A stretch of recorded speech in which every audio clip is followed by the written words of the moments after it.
సంప్రదాయంగా ఉంది ఈ మన కలయిక. ఇంకా ఉంటుంది కదా, ఎప్పుడో జన్మలు, ఏదో తగాదాలు, ఏదో చూపులు, ఏవో రకంగా వస్తూ ఉంటాయి. నువ్వు అట్లా అని బయటికి ఎందుకు వెళ్తావు? నిన్ను పరీక్షించడానికని నువ్వే నిర్ణయించుకొని వెళ్ళొచ్చు.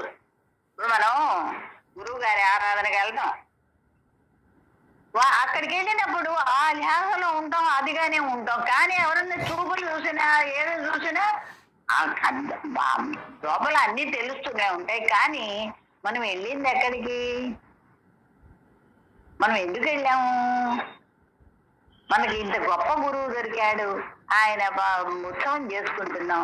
ఇక్కడికి వచ్చి ఇక్కడ కూడా అదే పోలా, నోరు మూసుకొని కూర్చో. నీకు అంత బాధగా ఉంది, లేచి వెళ్ళు అని చెప్పి దానికి చెప్పుకోవాలి. నువ్వు ఎక్కడికి వెళ్తున్నా నీ దృష్టి దాని మీదనే ఉండాలి, నీ మీద నీకు దృష్టి ఉండాలి. పౌండ్ ఎటుపోతున్నదో తెలియదు, ఎట్లా కూర్చుంటున్నామో తెలియదు, ఎట్లా మాట్లాడుతున్నామో తెలియదు, అలా ఉంటున్నావు. నీకు కూడా నీ పర్సనల్ పాఠం కూడా ఇది. మనం బయటికి వెళ్తున్నామంటే మన వైపు ఎవరు చూడకూడదు.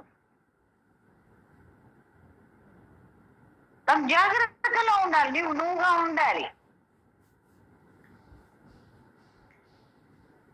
అట్లా 10 మందిలోకి వెళ్ళినప్పుడు నువ్వు ఎన్నో చూసుకోవాల్సి వస్తాడే. నువ్వు గురువు గారి దగ్గరికి వెళ్ళావు, గురువు చెప్పినట్టు నేను ఉన్నానా లేదా నిన్ను పరీక్ష చేసుకోవడానికి నువ్వు అక్కడ 10 మందిలోకి వెళ్ళావు. అంతేగాని అక్కడ జరిగేదాన్ని చూసి ఎంజాయ్ చేయడానికి కాదు మనం వెళ్ళింది.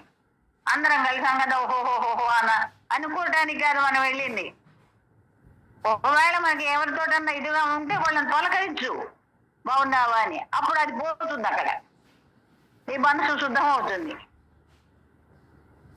అలాంటి వాటికి వెళ్ళాలన్నమాట. అక్కడికి వెళ్ళినప్పుడు మనం ఇవన్నీ మనం నివారించుకోవాలి. నేను అంత వెళ్ళినా కూడా నేను హాయిగా వచ్చాను అననే పద్ధతిలో నీకు హాయి కలగాలి.